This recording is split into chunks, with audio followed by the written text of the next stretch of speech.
অ্যান্টার্কটিকার রাজপুত্র বলা যায় এম্পেরর পেঙ্গুইনকে। 4 ফুট লম্বা, কিলোগ্রামের ওজন, আর তার বুকের নিচে থাকে ডিম।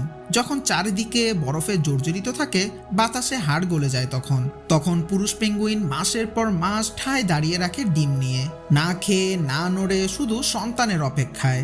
নারী পেঙ্গুইন সেই সময় সমুদ্রে গিয়ে খাবার সংগ্রহ করে ফেরে। এই প্রেম, এই ত্যাগ, এই অপেক্ষা মানব সমাজেও বিরল। এম্পারর পেঙ্গুইন ছাড়াও এখানে আরো আছে অ্যাডেলি, চেনস্ট্রেপ ও জ্যান্টো প্রজাতির পেঙ্গুইন। এরা দল বেঁধে বরফের ওপর দৌড়ায়, তুষার কেটে এগিয়ে যায় খাদ্যের খোঁজে। এখানে আরো রয়েছে লিওপার্ড সিল, যার চোয়াল যেন ভয়াল শিকারের মতো। পেঙ্গুইন তার প্রধান খাদ্য।